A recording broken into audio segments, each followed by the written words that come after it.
Hey, FlimsyLunchTray here, and welcome to World of Warships for our Tuesday edition video. Actually, not Tuesday, it's Wednesday. This is when it's going up, as I'm recording this on Tuesday evening, late into the evening before going to bed shortly. But I am here to feature the Gnome clan. So on the EU server, I'm with the Gnomes. And this is a clan battle. I don't feature clan battles too often, and I have some actually from the previous clan battle season when I was in America playing with my NA clan of some games we had. As I really like taking daring. I don't have daring yet on the EU server, but I do have my good old Des Moines, which you're going to see in action in this game. If you're familiar with clan battles, you can see that we have quite the setup going on here, where we have Marceau, another Marceau, and a Kleber all going to the north on here on the Tears of the Desert, otherwise known as Tears of the Cruisers match. And the goal of our French comrades is to just harass and kind of have a delaying action for as long as possible up at A.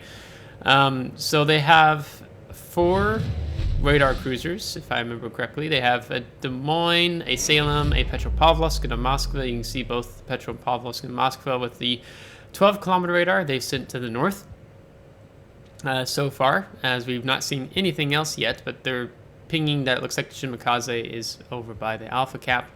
While the rest of our team, we are moving to flank along through the islands here. I was doing some calling during the matches, and so but this was kind of our last clan battle of the night, to be able to have some fun and Blossom Steve and just try a triple French DD division, which if you've read the recent World of Warships updates, didn't take them very long with clan battle ship restrictions, is that they are restricting that you can have no more than 1 Marceau or 1 Kleber for your team. So you can't do the setup we have of 3 French DDs essentially. So Wargaming caught on to that pretty quick, because it is a tactic that can work, but it's one that means that the rest of your team, being us 4 here to the south, have to commit to the BC push. So they have their Mecklenburg up north, they have their Grosse Kurfürst up north, but it looks like he's already reacting and moving away from A. So we suspect they know what we are up to.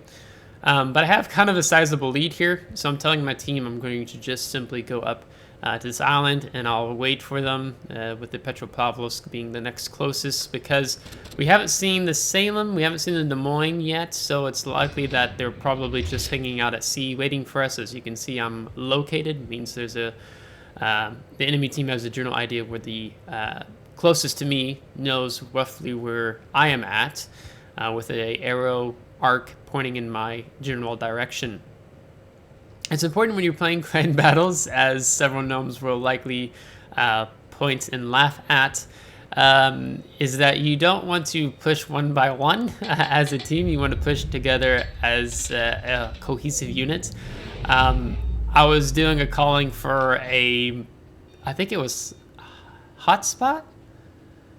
No, Sleeping Giant. And I messed up the calling pretty bad, and kind of we all went in one by one. But the match was kind of over.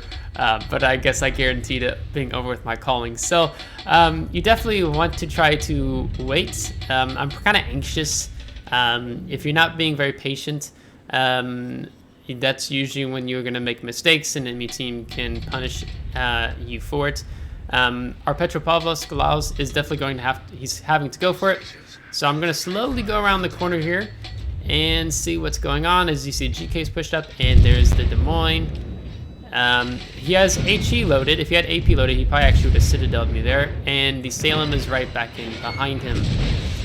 So now it becomes a battle on battle here, as I have to use my damage control party to bring one of my main battery guns back online, and we'll go ahead and preemptively use our heal, as Lyles, hopefully I'm pronouncing that correctly, is coming up behind, and he's going to really help me out here in tanking this the Salem and the Des Moines.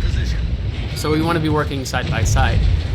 When you get in the battle as a Des Moines or Salem with another Des Moines Salem, normally what you want to do is that you just want to go and try to knock out the enemy Salem, enemy Des Moines main battery guns. So we've incapacitated one of the Des Moines guns so far, and actually by the time this fight gets over, we're going to do a total of 9 main battery incapacitations, and 2 of those being permanent incapacitations of the main battery guns, as you see as the time elapses here. So I also had talked or was pinging early, you may have noticed on the one line with our French destroyers, to not get caught up in the A1 and get cornered there by the enemy team. So it's important for them to kind of kite, take their time here. As even though they have the cap points advantage right now, we're just going to be able to take our time here and let this all play out. As you see, the Shimakaze has moved from A down to the mid. He's helping out his friendly GK. So for right now, it's just me and Petropavlovsk focusing on the Salem and Des Moines here. So checking the torpedoes. So when you do a push like this, as we lose our main battery turret again, but we get our second incapacitation on their main battery turrets. When you do this type of push, you do of course want to commit, but with our battleships having to break off here, as the Conqueror and GK, one of the Salt takes out the enemy GK, as you knock out another main battery turret, is that you want to commit to the plans when you set something up like this. So our French GDs moved down. I think they called on focusing GK. They've done that. As now the GK and Conqueror are able to put pressure on the Des Moines and Salem, as they really have to just sit there. I'm checking Laos' health. If he gets too low, I want to push back up to take some more heat off of him, but I'm able to kind of utilize the corner of this island and remain dark, so I'm able to be cheeky as we get our 5th main battery incapacitation here on that Salem that's having to back off. And we get another one. So when basically, and the GK takes the Salem out as he was reversing around the island, you get into the gunfight. If you take out the enemy's Des Moines Salem's main battery turrets as an example, or even if you're dealing with a Moskva or Petropavlovsk, it gives you the ability to only take out all their main battery guns, and then they're kind of a sitting duck, and they can't do any more damage to you. So we're just kind of having this slugfest back and forth here as we get our 8th main battery incapacitation in here. So our French GDs are working the mid section, so essentially the Mecklenburg, Petropavlovsk, Moskva, if they want to move up, they're going to have to do so. As we get 9th incapacitation, and I think now when you look at the Des Moines, both of his main battery turrets are completely incapacitated. As you can see, when a main battery gun is permanently knocked out, it's black and the turrets look all messed up. So he's going for the ram, but in doing so, he's going to be showing me broadside, and you don't show a Des Moines broadside when you're also in a cruiser like that. So we're able to make quick work of him and move up onto the cap.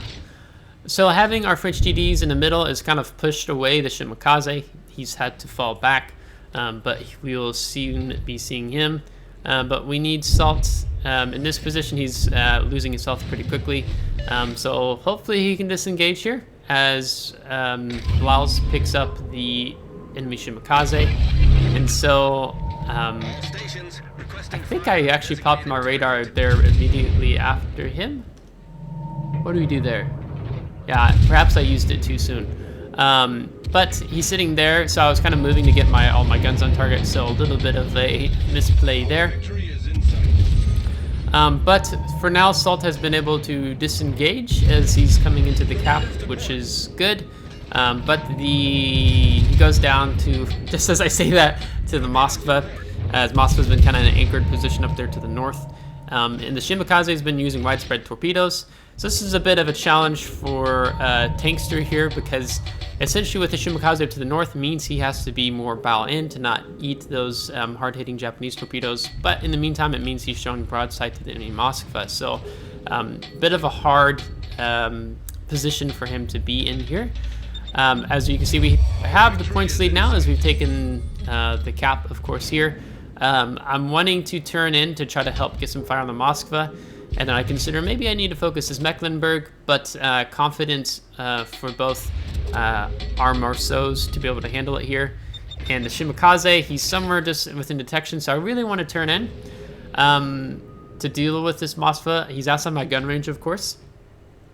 But at the same time, we have a Shimakaze up to the north. So if I can go north here and force the Shimakaze more away, that would be great for both Laos and Tankster here, as they focus on farming down the Moskva at range, while both our Marceaus in Bravo are kind of kiting away, and the Mecklenburg eats torpedoes from the mighty Gab Lord, so that's great. Meaning next it's the Petropavlovsk pushing in, so they probably could have been tighter together, the Petropavlovsk and the Mecklenburg pushing together, but alas, they were not quite, as they were focusing on Mecklenburg. And our Conqueror Tankster goes down to the Shimakaze's flooding caused by the torpedoes. So a bit of a still difficult situation for myself in here. I'm trying to find out where he is as I go dark again. And I'm also conscious that Moskva just took a shot at me, so I'm having to turn out again. So again, just wanting to take time here. I don't need to rush our hydros down. We will have radar back in 5 seconds, but there's no point of using it right now since we're not detected with having the 10-kilometer radar and our concealment being 10.9. So the Petropavlovsk steps on the B, so he's stopping our points intake.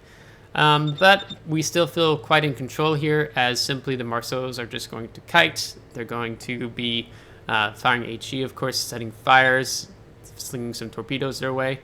And it looks like that the Shimakaze, as you see my detection on the minimap, he's definitely not gone further to the east. He's gone back to the north. He's probably sailing back towards his friendly Moskva, so going out wide here prevents the Shimakaze from getting on our flank and throwing torpedoes into our side, so that's why I ultimately took this wider stance.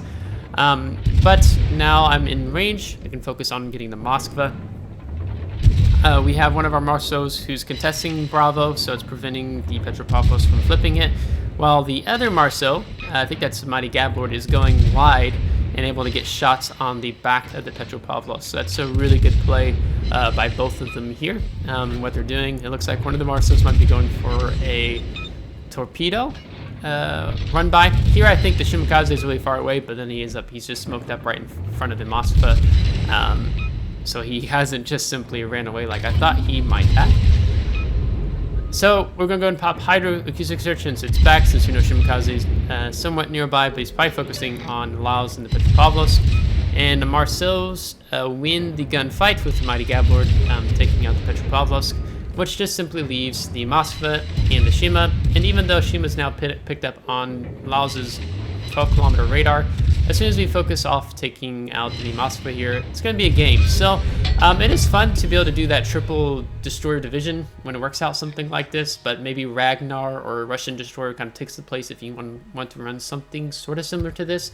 Just depends on how the enemy team is able to respond. So 630,000 credits, 96,000 damage with 2 destroyed, 1 cap and assisted cap. With the 10 incapacitations, maybe it was 10 times we incapacitated the main battery guns. So I have to check here when we go to the detailed report. And so when you win, you all get 2,500 base XP, where enemy team gets 250 base XP on a loss. Yeah, it looks like I'll have to put some screenshots in here of the main battery guns and such that we incapacitated on the Salem and the Des Moines. Maybe we got another incapacitation on the Shimakaze there that I missed when he was briefly spotted for us in that first encounter at the Charlie Cap, I believe it was. So, shorter video for you today, so to speak. Sometimes I feel like I end up going 20-minute long videos, but I hope you like changing things up and showing a clan battle here with the fellow gnomes. So we'll have to see what destroyer might take place of the Marceau Kleber, since you can now only do 2 max of both of them. Can't do 2 of each, so you can't have 2 Marceaus or 2 Klebers as an example, but just 1 of each of them, or just 2 Marceaus or 2 Klebers. And then maybe Ragnar would be pretty good since of the health and the engine boost that Ragnar has, and pretty good armor if you run into an enemy destroyer. So if you're playing clan battles, let me know in the comments how it's going for you. And if you liked today's video, give a thumbs up. If you did not, give a thumbs down. Subscribe if you do want to see more. If you subscribe, thanks so much. I really appreciate it. And we'll catch you next time. Take care.